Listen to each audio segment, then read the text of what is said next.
Salut les amis, maintenant que nous avons fini avec les états, nous allons passer à la gestion des utilisateurs. Et pour ça, je vais vous montrer un petit module très intéressant que WinDev nous propose. Ça nous évite de passer des heures à programmer un module d'utilisateur. Ce module, on l'appelle le groupe web utilisateur. C'est pas compliqué, vous allez voir. Pour activer ce module, il suffit de venir à projet, on vient là, groupe web utilisateur. Groupe web utilisateur, on peut prendre un groupe web utilisateur automatique, ce qui est d'ailleurs conseillé.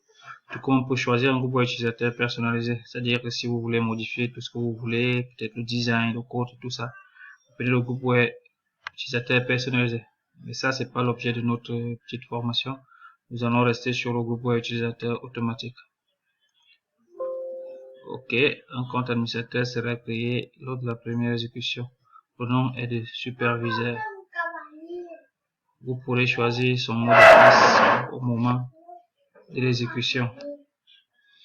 Une fois que nous avons activé notre groupe utilisateur, on peut lancer notre test. Normalement, la fenêtre doit s'ouvrir avec les champs pour l'authentification. On nous a dit que le premier nom d'utilisateur, c'est superviseur. C'est pas génial ça? On n'a pas eu à dessiner une fenêtre que ce soit. On va mettre le mot de passe admin. On va le confirmer admin. Puis on clique sur OK. Une fois qu'on a cliqué sur OK, on a les trois menus là. On peut configurer notre groupe web, c'est-à-dire créer les utilisateurs et les mots de passe et tout ça, gérer les privilèges. Tout comme on peut décider de fermer l'application ou alors on lance l'application. Voilà, on a notre fenêtre là. Mais étant donné que nous n'avons pas défini les différents utilisateurs et les mots de passe, on a droit à presque tout là. Donc il faudra qu'on crée des utilisateurs et qu'on leur affecte les fonctionnalités ou alors on restreint les fonctionnalités qui ne sont pas destinées à tout utilisateur. C'est ce qu'on va faire là maintenant. Ok. Déjà, je vais vous rappeler qu'on a mis notre nom d'utilisateur à un nom par défaut ici. Et maintenant qu'on a déjà notre groupe utilisateur, il va falloir qu'on affecte le nom de l'utilisateur connecté. Ce sera quoi? Groupe web récup info utilisateur. On va récupérer quoi? Le nom de l'utilisateur. Voilà. Ça c'est bon. Ouais, c'est pas là qu'on devrait faire cette opération, à mon avis. On devrait exécuter cette opération après l'initialisation de la fenêtre principale. Voilà.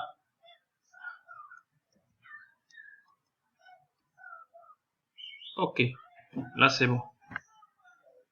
Maintenant, il faut que nous créions nos utilisateurs et que nous leur affections les droits. Nous allons lancer l'application. On va se connecter avec notre super admin qui est superviseur. On a mis un mot de passe admin. Ok. On va configurer le groupe utilisateur. Vous allez voir que c'est facile. Qu'est-ce qu'on va faire? On va créer un utilisateur, par exemple un caissier qui aura pour login caissier.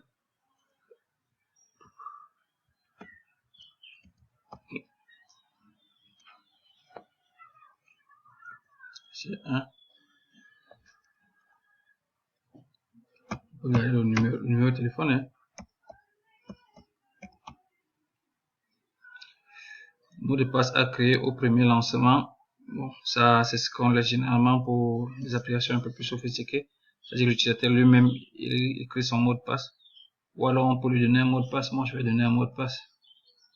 A. C'est A 3 fois. Est-ce qu'il est superviseur? Non. Je vais enregistrer.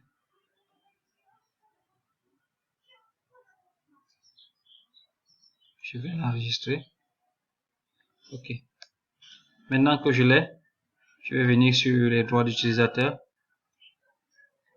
Je vais dire que notre caissier, je sélectionne notre caissier, notre caissier peut accéder à la fenêtre principale.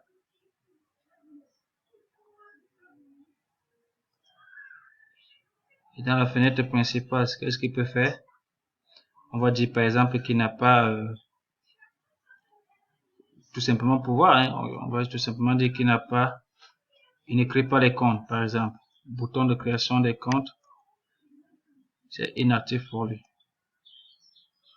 Ou alors c'est grisé pour lui. Il voit mais il peut pas toucher. Création des clients aussi, il ne peut pas, c'est normal. Le caissier ne fait que les opérations de retrait et tout ça, il est relevé. Mise à jour des agences, normal, touche pas. Oui. Quoi encore? Mise à jour des gestionnaires, il touche pas. Relevé, ça il peut faire. Retrait il peut faire. Versement il peut faire. Est-ce qu'il peut imprimer quoi que ce soit? Bon, en tout cas on peut laisser là. On va s'arrêter là. Ok. Maintenant qu'on a fini, pour chaque fenêtre on peut entrer, hein, on définit les éléments auxquels il a droit et ceux auxquels il n'a pas droit.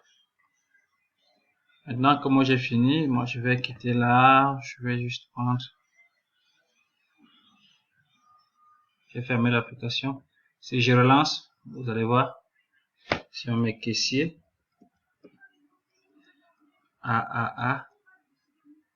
on se connecte à l'application. Vous voyez que il n'a pas droit à la gestion des agences, à la gestion des clients, gestion des gestionnaires, des comptes. Il n'a pas droit.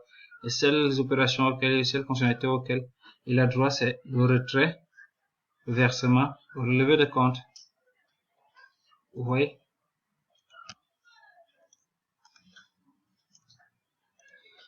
On va par exemple faire un versement au compte 1. Compte 1, on va dire qu'on verse 25 000.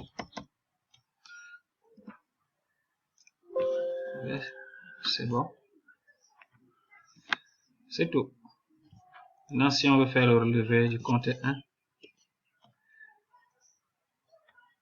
du 1er février 2020 au 29 février 2020, on a les informations là. Le retrait d'espèces, versement, 25 000. On peut imprimer notre historique de compte. Voilà. 1000 euros, 25 000 euros. C'est bon. Par contre, si on se connecte à un administrateur qui a tous les droits,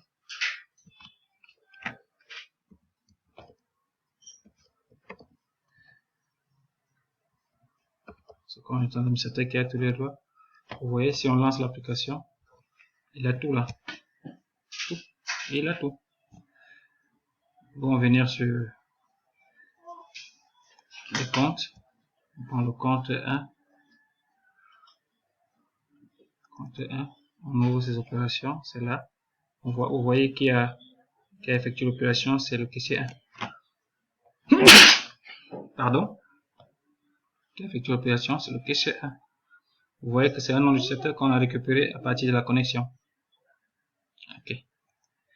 C'est tout pour ce qui est du gestionnaire, de la gestion des utilisateurs et de leurs privilèges. Merci de m'avoir suivi. Si vous avez aimé la vidéo, cliquez sur j'aime, partagez. Si vous êtes nouveau, abonnez-vous à ma chaîne Mebadef. Cliquez sur la cloche de notification pour nous encourager à continuer. Merci, à bientôt pour la génération de notre exécutable et notre installation.